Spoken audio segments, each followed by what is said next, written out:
বামপন্থী দলগুলির ডেপুটেশন জমা, নাগরিক অধিকার রক্ষায় জেলা প্রশাসকের হস্তক্ষেপের দাবি। কোচবিহারে নাগরিক অধিকার রক্ষা ও সাম্প্রতিক বিভিন্ন ঘটনায় উদ্বেগ প্রকাশ করে জেলা শাসকের কাছে ডেপুটেশন জমা দিল বামপন্থী দলসমূহ। মঙ্গলবার জেলা শাসকের দপ্তরে জমা দেওয়া স্মারকলিপিতে তারা অভিযোগ করেন, রাজ্যে রাজনৈতিক পরিবর্তনের পর সাধারণ মানুষের গণতান্ত্রিক অধিকার ক্ষুণ্ণ হচ্ছে এবং বিরোধী মতের ওপর একাধিক আক্রমণের ঘটনা ঘটছে। প্রশাসনের কাছে তারা দোষীদের বিরুদ্ধে কঠোর ব্যবস্থা গ্রহণ, নিরপেক্ষ তদন্ত এবং নাগরিকদের নিরাপত্তা নিশ্চিত করার দাবি জানায়। পাশাপাশি গণতান্ত্রিক আন্দোলনে বাধা না দেওয়া ও শান্তি শৃঙ্খলা বজায় রাখতে প্রশাসনের সক্রিয় ভূমিকারও আবেদন করা হয়। বাম নেতৃত্বের দাবি, মানুষের সাংবিধানিক অধিকার রক্ষায় প্রশাসনকে আরও কার্যকর পদক্ষেপ নিতে হবে। এই বিষয়ে একজন বামপন্থী কর্মী কি বলেছেন শুনবো।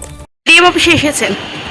আমাদের গোটা জেলায় বিজেপি আশ্রিত গুন্ডারা, যা কুচবিহার জেলার ইতিহাসে এই ধরনের ঘটনা আগে সংঘটিত হয়নি। আমাদের জেলা দপ্তর, ফরওয়ার্ড ব্লকের খাগড়াবাড়ি অফিস, সিপিআইয়ের জেলা দপ্তর এবং তারপরে যে বিভিন্ন জায়গা, যেমন আমাদের পাশে রানীবাড়ি, ভেটাগুড়ি, চিল্কিরহাট,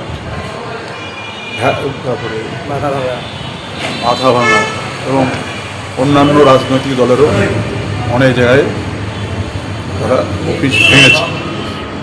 এটা আমরা মনে করি আমাদের জেলায় আজকে নতুন সরকার, যেটা মানুষের একটা আশা ছিল যে 15 বছরের তৃণমূল কংগ্রেসের যে অপশাসন, নৈরাজ্য, এই সরকার তার থেকে একটা ব্যতিক্রমী সরকার পরিচালনা করবে। কিন্তু এই অল্প সময়ের মধ্যে আমরা যেটা দেখছি এটা অত্যন্ত নিন্দনীয়। এটাকে মানুষ ভালো চোখে নিচ্ছে না। মানুষ তখন ভোট দিয়েছে তৃণমূল সরকারটাকে আগে পরাজিত, তাহলে তার একমাত্র বিকল্প হচ্ছে বিজেপি। তারা জিতেছে, সরকার করেছে, অনেক প্রত্যাশা। নির্বাচনী ইশতেহারেও যেটা ছিল 450 টাকা, হ্যাঁ, তারা গ্যাস সিলিন্ডার সরবরাহ করবে। আজকে 1000 টাকার উপরে সেই সিলিন্ডারের দাম বেড়ে গেছে। হ্যাঁ, মূল্য বৃদ্ধি হবে। তারপরে জিনিসপত্রের দাম সাধারণ মানুষের নাগালের বাইরে। 125 দিনের কাজ চালু করা, কোথায় গ্রামের মানুষ কাজ করছে? অন্নপূর্ণা যোজনার নাম করে যেভাবে মহিলাদের আকৃষ্ট করা হয়েছিল, এখন তো মহিলাদের মধ্যে একটা প্রচণ্ড একটা মানে ভীষণ ওদের প্রতি যে ক্ষোভ আমরা দেখছি। বিভিন্ন মহিলা আজকে তারা রাস্তা অবরোধ করছে, এবং প্রধানের বাড়ি ঘেরাও করছে।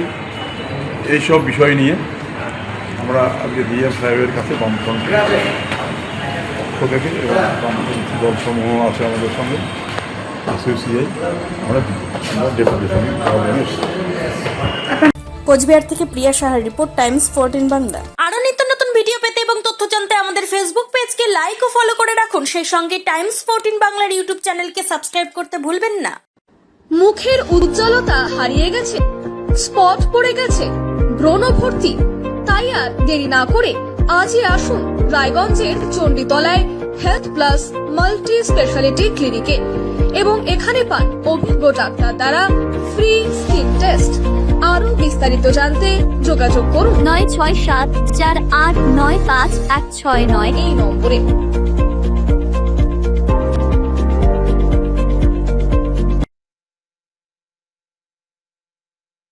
আজ তোমার বিয়ে সাজলো নতুন সাজে।